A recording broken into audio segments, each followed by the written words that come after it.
ਸਤਿ ਸ਼੍ਰੀ ਅਕਾਲ ਟੀਵੀ ਪੰਜਾਬ ਦੇਖ ਰਹੇ ਸਾਰੇ ਦਰਸ਼ਕਾਂ ਦਾ ਸਵਾਗਤ ਹੈ। ਮੈਂ ਹਰਸਿਮਰਤ ਕੌਰ। ਖਬਰਾਂ ਦੇ ਸਿਲਸਿਲੇ ਦੀ ਸ਼ੁਰੂਆਤ ਕਰਾਂਗੇ, ਬਟ ਸਭ ਤੋਂ ਪਹਿਲਾਂ ਨਜ਼ਰ ਹੈਡਲਾਈਨਸ ਤੇ। ਓਨਟਾਰੀਓ ਵਿੱਚ ਓਪੀਪੀ ਅਧਿਕਾਰੀ ਦੀ ਹੋਈ ਮੌਤ, ਸ਼ੱਕੀ ਮੁਲਜ਼ਮਾਂ ਨੂੰ ਕੀਤਾ ਗ੍ਰਿਫਤਾਰ। ਕ੍ਰਾਸਫੀਲਡ ਨੇੜੇ ਹਾਈਵੇ 2 ਉੱਤੇ ਹੋਇਆ ਇੱਕ ਵੱਡਾ ਹਾਦਸਾ, ਇੱਕ ਦੀ ਮੌਤ, 9 ਲੋਕ ਜ਼ਖਮੀ। ਲੇਕ ਮੈਨੀਟੋਬਾ ਦੇ ਮੁਖੀ ਨੇ ਜਿੱਤਿਆ ਅਮਰੀਕੀ ਜੈਕਪਾਟ, ਮੈਨੀਸੋਟਾ ਕਸੀਨੋ ਵਿੱਚ ਲੱਗੀ 1.5 ਮਿਲੀਅਨ ਦੀ ਲਾਟਰੀ। ਮੇਅਰ ਟੋਰੀ ਦਾ ਵੱਡਾ ਬਿਆਨ, ਟੋਰਾਂਟੋ ਵਿੱਚ ਵਧਣਾ ਚਾਹੀਦਾ ਹੈ ਪੁਲਿਸ ਬਜਟ। ਕੋਵਿਡ ਨਿਯਮਾਂ ਤੋੜਨ ਵਾਲਿਆਂ ਦਾ ਡਾਟਾ ਆਇਆ ਸਾਹਮਣੇ, 2022 ਵਿੱਚ ਹੋਏ 15 ਮਿਲੀਅਨ ਦੇ ਜੁਰਮਾਨੇ। रुक कर दिया पहली खबर दी, जो कि ओंटारियो तो सामने आई है, जिथे 28 साला कांस्टेबल ग्रैग दी गोलीबारी विच मौत हो गई है। दस्सिया जा रहा है कि कांस्टेबल नूं 2 लोगों ने मिल के गोली मारी है। ग्रैग ने हाल ही विच ओंटारियो प्रोविंशियल पुलिस यानी ओपीपी बल ज्वाइन किया सी। देखो एक खास रिपोर्ट। 28 साला कांस्टेबल ग्रेगोर स्पीयर्स चला, जिन्होंने कुछ समा पहला ही ओंटारियो प्रोविंशियल पुलिस यानी ओपीपी बल ज्वाइन किया सी। ਉਹ ਮੰਗਲਵਾਰ ਦੁਪਹਿਰ ਨੂੰ ਹੈਗਰਸਵਿਲ ਓਨਟਾਰੀਓ ਦੇ ਨੇੜੇ ਇੱਕ ਗੋਲੀਬਾਰੀ ਵਿੱਚ ਮਾਰੇ ਗਏ। ਦੱਸਿਆ ਜਾ ਰਿਹਾ ਹੈ ਕਿ ਜਦੋਂ ਕਾਂਸਟੇਬਲ ਉੱਥੇ ਪਹੁੰਚਿਆ ਅਤੇ ਗੱਡੀ ਦੇ ਨੇੜੇ ਪਹੁੰਚਿਆ ਤਾਂ 2 ਸਵਾਰੀਆਂ ਨੇ ਗੋਲੀਆਂ ਚਲਾ ਦਿੱਤੀਆਂ। ਗ੍ਰੈਗ ਦੇ ਸਹਿ ਕਰਮਚਾਰੀ ਕੈਰੀਕ ਨੇ ਕਿਹਾ ਕਿ ਇਹ ਵਿਸ਼ਵਾਸ ਕਰਨ ਦਾ ਕੋਈ ਕਾਰਨ ਨਹੀਂ ਹੈ ਕਿ ਅਧਿਕਾਰੀ ਕੋਲ ਆਪਣਾ ਹਥਿਆਰ ਚਲਾਉਣ ਦਾ ਕੋਈ ਸਮਾਂ ਨਹੀਂ ਸੀ। ਪੀਅਰਚਲਾ ਨੂੰ ਜਾਨਲੇਵਾ ਸੱਟਾਂ ਲੱਗੀਆਂ ਅਤੇ ਉਸ ਨੂੰ ਹਸਪਤਾਲ ਲਿਜਾਇਆ ਗਿਆ, ਜਿੱਥੇ ਉਸ ਨੂੰ ਮ੍ਰਿਤਕ ਘੋਸ਼ਿਤ ਕਰ ਦਿੱਤਾ ਗਿਆ। ਇਸ ਤੋਂ ਬਾਅਦ ਪੁਲਿਸ ਨੇ 2 ਸ਼ੱਕੀ ਵਿਅਕਤੀਆਂ ਦੀ ਭਾਲ ਸ਼ੁਰੂ ਕਰ ਦਿੱਤੀ, ਇੱਕ 25 ਸਾਲਾਂ ਦਾ ਵਿਅਕਤੀ ਅਤੇ ਇੱਕ 30 ਸਾਲਾ ਔਰਤ, ਜੋ ਇੱਕ ਵਾਹਨ ਵਿੱਚ ਇਲਾਕੇ ਤੋਂ ਭੱਜਦੇ ਹੋਏ ਦਿਖਾਈ ਵੀ ਦਿੱਤੇ। ਚੇਤਾਵਨੀ ਵਿੱਚ ਪੁਲਿਸ ਨੇ ਕਥਿਤ ਸ਼ੱਕੀ ਵਿਅਕਤੀਆਂ ਦੀਆਂ ਫੋਟੋਆਂ ਜਾਰੀ ਕੀਤੀਆਂ, ਪਰ ਉਹਨਾਂ ਵਿੱਚ ਸਿਰਫ ਇੱਕ ਦੀ ਪਛਾਣ ਕੀਤੀ, ਜਿਹਦਾ ਨਾਂ ਰੈਂਡਲ ਮੈਕੈਂਜ਼ੀ ਹੈ। ਪੁਲਿਸ ਨੇ ਕਿਹਾ ਕਿ ਮੰਨਿਆ ਜਾ ਰਿਹਾ ਹੈ ਕਿ ਦੋਵੇਂ ਭਗੌੜੇ ਮੁਲਜ਼ਮ ਹਥਿਆਰਬੰਦ ਸਨ। ਤੁਹਾਨੂੰ ਦੱਸ ਦਈਏ, ਗ੍ਰੈਗ ਉਹ ਵਿਅਕਤੀ ਹੈ ਜਿਨੇ 5 ਸਾਲ ਦੀ ਉਮਰ ਵਿੱਚ ਫੈਸਲਾ ਕਰ ਲਿੱਤਾ ਸੀ ਕਿ ਉਹ ਪੁਲਿਸ ਅਫਸਰ ਬਣਨਾ ਚਾਹੁੰਦਾ ਹੈ ਅਤੇ ਉਸ ਕੋਲ ਆਪਣਾ ਸੁਪਨਾ ਸਾਕਾਰ ਕਰਨ ਅਤੇ ਭਾਈਚਾਰੇ ਨੂੰ ਸੁਰੱਖਿਅਤ ਰੱਖਣ ਲਈ ਆਪਣੀ ਪੂਰੀ ਕੋਸ਼ਿਸ਼ ਕਰਨ ਦਾ ਇੱਕ ਛੋਟਾ ਮੌਕਾ ਸੀ ਅਤੇ ਬਦਕਿਸਮਤੀ ਨਾਲ ਉਸਨੇ ਅੰਤਿਮ ਕੁਰਬਾਨੀ ਅਦਾ ਕਰ ਦਿੱਤੀ। ਗ੍ਰੈਗ ਇੱਕ ਮਹਾਨ ਵਿਅਕਤੀ ਸੀ, ਹਮੇਸ਼ਾ ਹੱਸਦਾ ਤੇ ਹਸਾਉਣ ਵਾਲਾ ਅਤੇ ਇੱਕ ਅਸਲੀ ਮਹਾਨ ਸਿਪਾਹੀ। ਇਹ ਸਾਰਿਆਂ ਲਈ ਇੱਕ ਵੱਡਾ ਨੁਕਸਾਨ ਹੈ। ਮੇਅਰ ਸ਼ੈਲੀ ਬੈਂਟਲੇ ਨੇ ਵੀ ਕਿਹਾ ਕਿ ਗ੍ਰੈਗ ਦੀ ਮੌਤ ਨੂੰ ਲੈ ਕੇ ਬਹੁਤ ਦੁੱਖ ਨੇ। ਉਹ ਜਾਣਦੇ ਨੇ ਕਿ ਇਸ ਦੁਖਦਾਈ ਘਾਟੇ ਨੂੰ ਘੱਟ ਕਰਨ ਲਈ ਉਹ ਕੁਝ ਕਰ ਨਹੀਂ ਸਕਦੇ, ਪਰ ਉਮੀਦ ਕਰਦੇ ਨੇ ਕਿ ਏਦਾਂ ਦੀ ਤਰਾਸਦੀ ਹੁਣ ਦੁਬਾਰਾ ਨਹੀਂ ਵਾਪਰੇਗੀ। ਕੈਨੇਡਾ ਵਿੱਚ ਕੋਰੋਨਾ ਦੇ ਕੇਸਿਸ ਵੱਧਦੇ ਨਜ਼ਰ ਆ ਰਹੇ ਨੇ। ਕਿਹਾ ਜਾ ਰਿਹਾ ਹੈ ਕਿ ਹਸਪਤਾਲਾਂ ਵਿੱਚ ਮਰੀਜ਼ਾਂ ਦੀ ਗਿਣਤੀ 3 ਗੁਣਾ ਜ਼ਿਆਦਾ ਵੱਧ ਚੁੱਕੀ ਹੈ। ਕਈ ਡਾਕਟਰਸ ਦਾ ਮੰਨਣਾ ਹੈ ਕਿ ਜਨਵਰੀ ਅਤੇ ਫਰਵਰੀ ਵਿੱਚ ਆਈਸੀਯੂ ਦਾਖਲੇ ਅਤੇ ਮੌਤ ਦੀ ਗਿਣਤੀ ਵੱਧ ਸਕਦੀ ਹੈ। ਕੈਨੇਡੀਅਨ ਹਸਪਤਾਲਾਂ ਵਿੱਚ ਕੋਵਿਡ-19 ਵਾਲੇ ਲੋਕਾਂ ਦੀ ਗਿਣਤੀ ਪਿਛਲੇ ਸਾਲ ਦੇ ਮੁਕਾਬਲੇ ਇਸ ਸਮੇਂ 3 ਗੁਣਾ ਵੱਧ ਗਈ ਹੈ।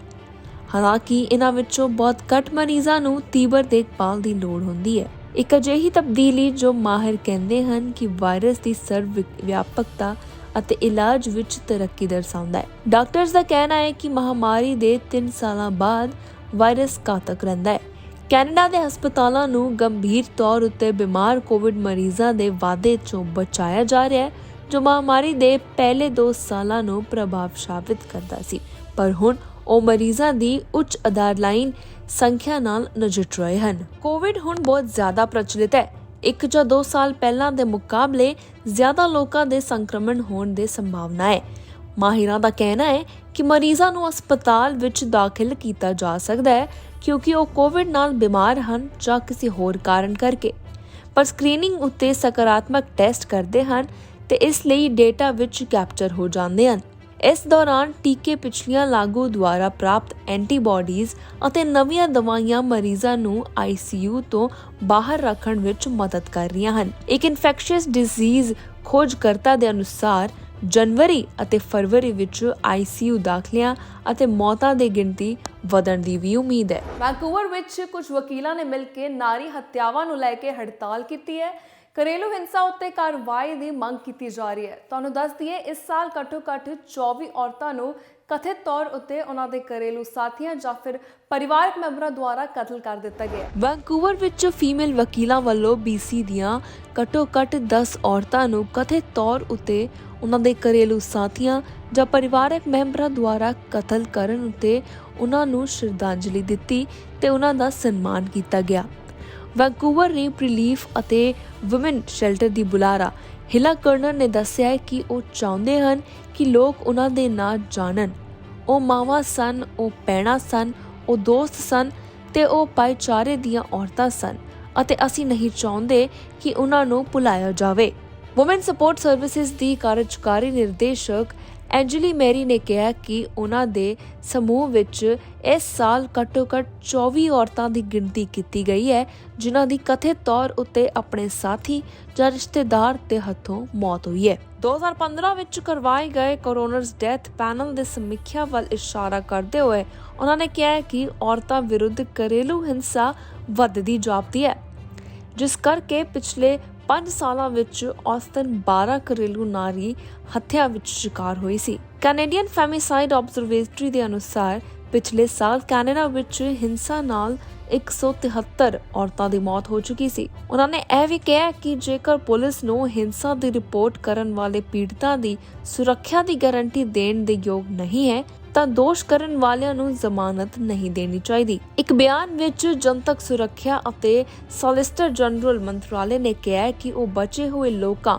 ਅਤੇ ਪਰਿਵਾਰਾਂ ਉੱਤੇ ਲਿੰਗ ਆਧਾਰਿਤ ਹਿੰਸਾ ਦੇ ਵਿਨਾਸ਼ਕਾਰੀ ਪ੍ਰਭਾਵਾਂ ਨੂੰ ਪਛਾਣਦੇ ਨੇ ਅਤੇ ਹੱਲ ਕੱਢਣ ਲਈ ਕੋਈ ਤਰੀਕਾ ਵੀ ਲੱਭਣਗੇ। ਮੌਸਮ ਦੇ ਵਿਗੜਦੇ ਹਾਲਾਤਾਂ ਨੇ ਹੁਣ ਹੜ੍ਹਾਂ ਦਾ ਰੂਪ ਲੈ ਲਿਆ ਹੈ। ਵੈਂਕੂਵਰ ਵਿੱਚ ਹੜ੍ਹਾਂ ਦੀ ਸਥਿਤੀ ਬਣੀ ਹੋਈ ਹੈ, ਜਿਸ ਕਰਕੇ ਸਿਟੀ ਆਫ ਵੈਂਕੂਵਰ ਵੱਲੋਂ ਸੀ ਵੈਲਸ ਬੰਦ ਕਰਵਾਏ ਗਏ ਨੇ।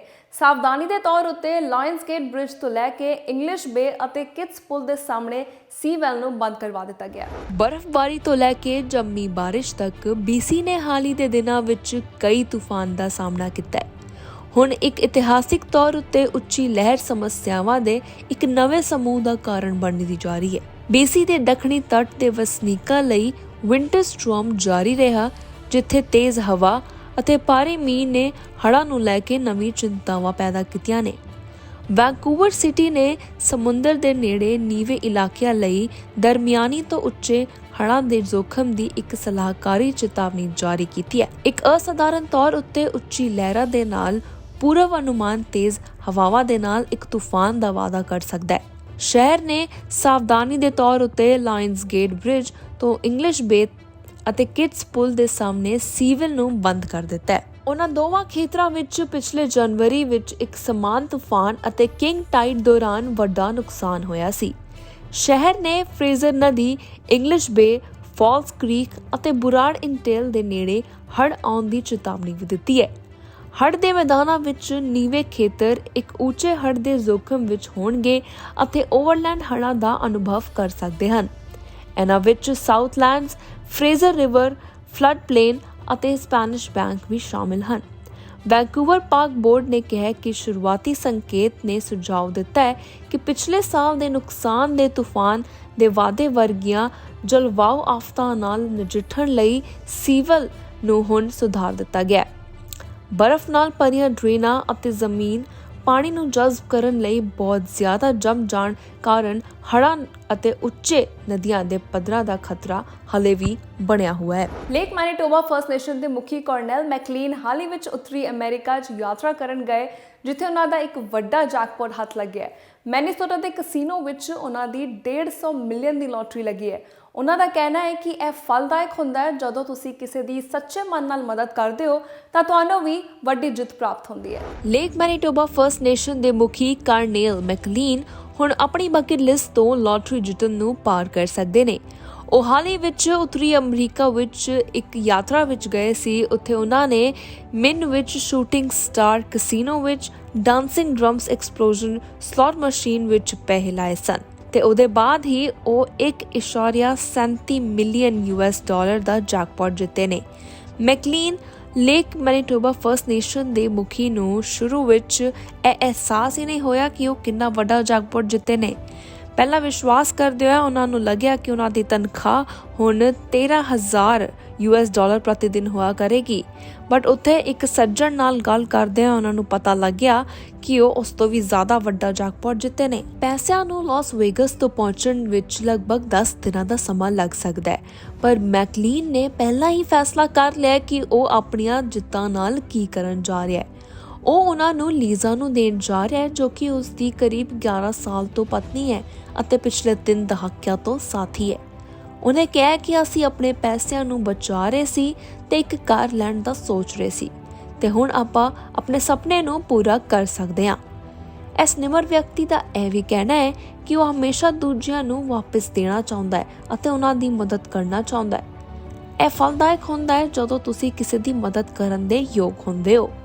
ਉਹ ਕਹਿੰਦਾ ਹੈ ਤੁਸੀਂ ਮੇਰੇ ਪਰਿਵਾਰ ਤੋਂ ਪੁੱਛ ਸਕਦੇ ਹੋ, ਉਹ ਤੁਹਾਨੂੰ ਦੱਸਣਗੇ ਕਿ ਮੈਂ ਇੱਕ ਖੁਸ਼ਕਿਸਮਤ ਵਿਅਕਤੀ ਹਾਂ। ਮੈਂ ਬਹੁਤ ਕੁਝ ਜਿੱਤਦਾ ਹਾਂ ਪਰ ਮੈਂ ਬਹੁਤ ਕੁਝ ਵੰਡਦਾ ਵੀ ਹਾਂ। ਕ੍ਰਾਸਫੀਲਡ ਦੇ ਨੇੜੇ ਹਾਈਵੇ 2 ਉੱਤੇ ਇੱਕ ਵੱਡਾ ਹਾਦਸਾ ਵਾਪਰਿਆ ਜਿਹਦੇ ਵਿੱਚ ਇੱਕ ਜਣੇ ਦੀ ਮੌਤ ਹੋ ਚੁੱਕੀ ਹੈ ਤੇ 9 ਲੋਕ ਗੰਭੀਰ ਜ਼ਖਮੀ ਨੇ। ਦੱਸਿਆ ਜਾ ਰਿਹਾ ਹੈ ਕਿ ਹਾਦਸੇ ਦਾ ਮੁੱਖ ਕਾਰਨ ਮੌਸਮ ਅਤੇ ਸੜਕ ਦੀ ਸਥਿਤੀ ਠੀਕ ਨਾ ਹੋਣ ਕਾਰਨ ਹੈ। ਮਾਊਂਟੇਜ਼ ਵੱਲੋਂ ਲਗਾਤਾਰ ਅਪੀਲ ਜਾਰੀ ਹੈ ਕਿ ਵਾਹਨ ਚਾਲਕ ਹਲੇ ਇਸ ਖੇਤਰ ਵਿੱਚ ਯਾਤਰਾ ਨਾ ਕਰਨ। ਮਾਊਂਟੇਜ਼ ਦਾ ਕਹਿਣਾ ਹੈ ਕਿ ਮੰਗਲਵਾਰ ਰਾਤ ਨੂੰ ਗੱਡੀਆਂ ਦੀ ਆਪਸ 'ਚ ਟੱਕਰ ਕਾਰਨ ਹਾਦਸਾ ਵਾਪਰਿਆ ਅਤੇ ਉਸ ਤੋਂ ਬਾਅਦ ਐਲਰੀ ਦੇ ਉੱਤਰ ਵਿੱਚ ਮਹਾਰਾਣੀ ਐਲਿਜ਼ਾਬੈਥ ਹਾਈਵੇ ਦੇ ਇੱਕ ਹਿੱਸੇ ਨੂੰ ਬੰਦ ਕਰ ਦਿੱਤਾ ਗਿਆ ਸੀ।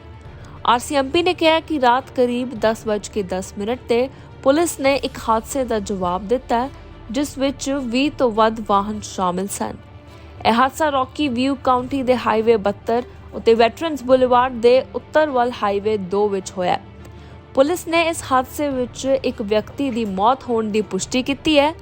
ਵੱਖ-ਵੱਖ ਵਾਹਨਾਂ ਵਿੱਚੋਂ 9 ਲੋਕ ਜ਼ਖਮੀ ਵੀ ਹੋਏ ਸਨ ਅਤੇ ਵੱਖ-ਵੱਖ ਗੈਰ ਜਾਨ ਖਤਰੇ ਵਾਲੀਆਂ ਸਥਿਤੀਆਂ ਲਈ ਜ਼ਮੀਨੀ ਐਂਬੂਲੈਂਸ ਦੁਆਰਾ ਨੇੜਲੇ ਹਸਪਤਾਲਾਂ ਵਿੱਚ ਲਿਆਇਆ ਗਿਆ। ਪੁਲਿਸ ਨੇ ਕਿਹਾ ਕਿ ਮੁੱਢਲੀ ਜਾਂਚ ਤੋਂ ਪਤਾ ਚੱਲਿਆ ਹੈ ਕਿ ਇੱਕ ਵਪਾਰਕ ਵਾਹਨ ਜਿਸ ਵਿੱਚ ਇੱਕ trailer, 5 sedan, 4 pickup truck, 3 SUV ਅਤੇ ਇੱਕ ਯਾਤਰੀ ਵੈਨ ਵੀ ਸ਼ਾਮਿਲ ਸਨ।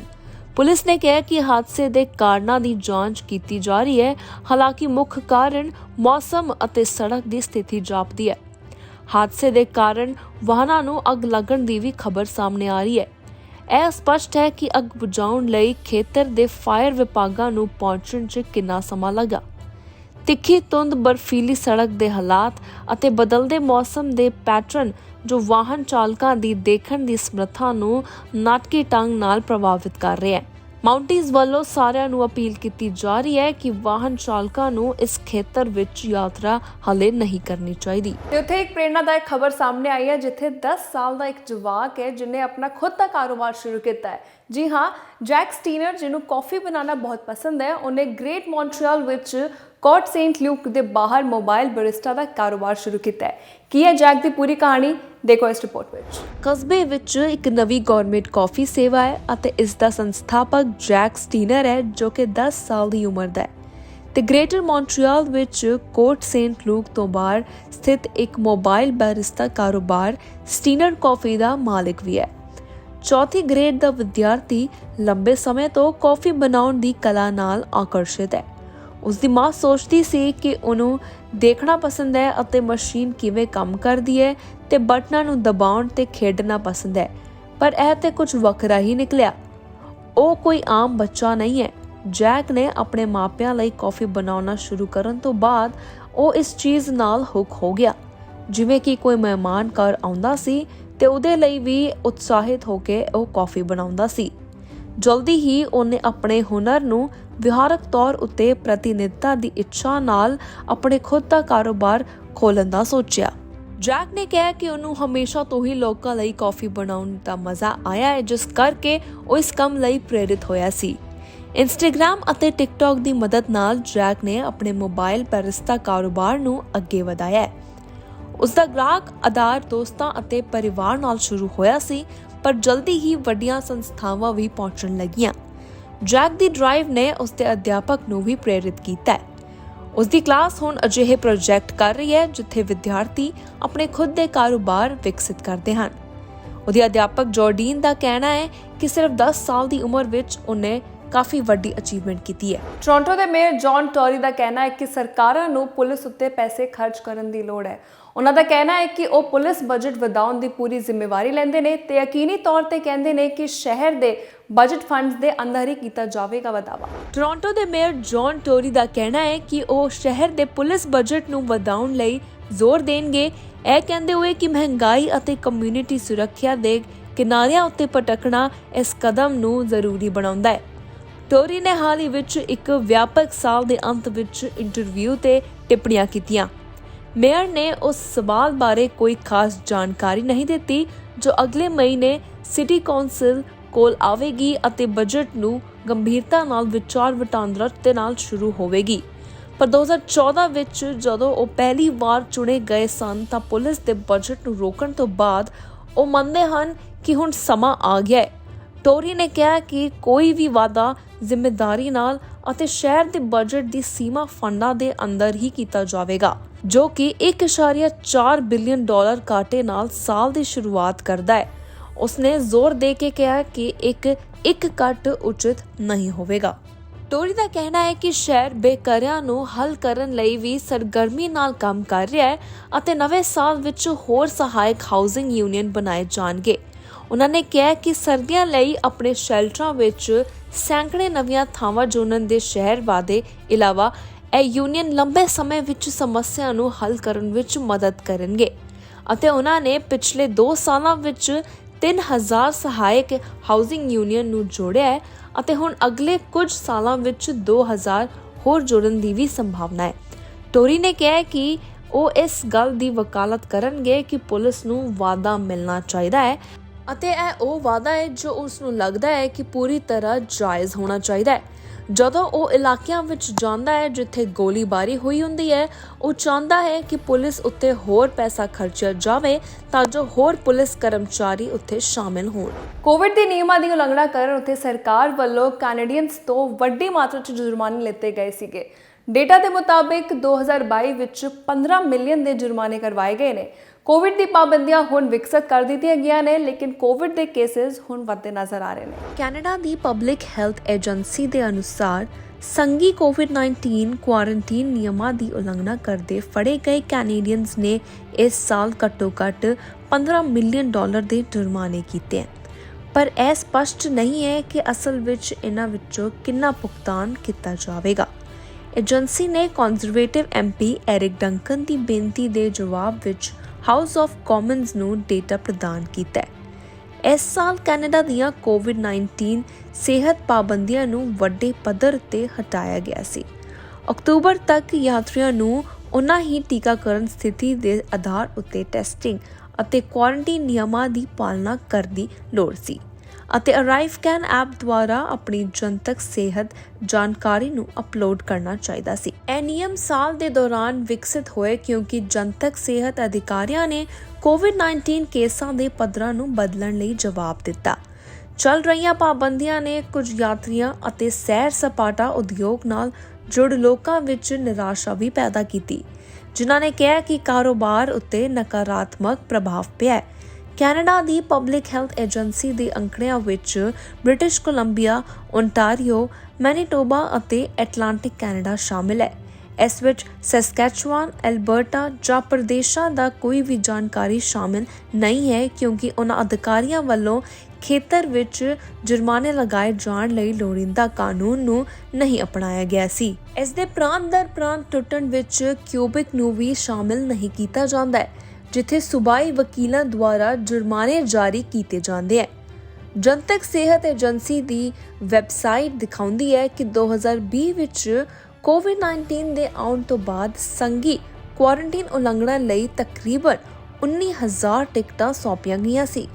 2022 ਵਿੱਚ ਸਭ ਤੋਂ ਆਮ ਫੈਡਰਲ ਕੋਵਿਡ-19 ਜੁਰਮ ਸੀ ਬਿਨਾਂ ਪ੍ਰੀ ਅਰਾਈਵਲ ਟੈਸਟ ਦੇ ਦੇਸ਼ ਵਿੱਚ ਦਾਖਲ ਹੋਣ ਵਾਲੀ ਯਾਤਰਾ। ਸੰਘੀ ਜਨਤਕ ਸਿਹਤ ਏਜੰਸੀ ਦੇ ਅਨੁਸਾਰ ਇਸ ਵਿੱਚ ਘੱਟੋ-ਘੱਟ 1634 ਟਿਕਟਾਂ ਪ੍ਰਾਪਤ ਹੋਈਆਂ ਸੀ। ਖਬਰਾਂ ਦੇ ਸਿਲਸਿਲੇ ਦੇ ਵਿੱਚ ਅੱਜ ਦੇ ਲਈ ਇੰਨਾ ਹੀ। ਮੈਨੂੰ ਯਾਨੀ ਹਰਸਿਮਰਤ ਨੂੰ ਦਿਓ ਇਜਾਜ਼ਤ ਤੇ ਬਣੇ ਰਹੋ ਟੀਵੀ ਪੰਜਾਬ ਦੇ ਨਾਲ। ਜਾਣ ਤੋਂ ਪਹਿਲਾਂ ਇੱਕ ਰੁਕ ਹੈਡਲਾਈਨਸ ਤੇ। ਓਨਟਾਰੀਓ ਵਿੱਚ ਓਪੀਪੀ ਅਧਿਕਾਰੀ ਦੀ ਹੋਈ ਮੌਤ, ਸ਼ੱਕੀ ਮੁਲਜ਼ਮਾਂ ਨੂੰ ਕੀਤਾ ਗ੍ਰਿਫਤਾਰ। ਕ੍ਰਾਸਫੀਲਡ ਨੇੜੇ ਹਾਈਵੇ 2 ਉੱਤੇ ਹੋਇਆ ਇੱਕ ਵੱਡਾ ਹਾਦਸਾ, ਇੱਕ ਦੀ ਮੌਤ, 9 ਲੋਕ ਜ਼ਖਮੀ। ਲੇਕ ਮੈਨੀਟੋਬਾ ਦੇ ਮੁਖੀ ਨੇ ਜਿੱਤਿਆ ਅਮਰੀਕੀ ਜੈਕਪਾਟ, ਮੈਨੀਸੋਟਾ ਕਸੀਨੋ ਵਿੱਚ ਲੱਗੀ 1.5 ਮਿਲੀਅਨ ਦੀ ਲਾਟਰੀ। ਮੇਅਰ ਟੋਰੀ ਦਾ ਵੱਡਾ ਬਿਆਨ, ਟੋਰਾਂਟੋ ਵਿੱਚ ਵਧਣਾ ਚਾਹੀਦਾ ਹੈ ਪੁਲਿਸ ਬਜਟ। ਕੋਵਿਡ ਨਿਯਮਾਂ ਤੋੜਨ ਵਾਲਿਆਂ ਦਾ ਡਾਟਾ ਆਇਆ ਸਾਹਮਣੇ, 2022 ਵਿੱਚ ਹੋਏ 15 ਮਿਲੀਅਨ ਦੇ ਜੁਰਮਾਨੇ।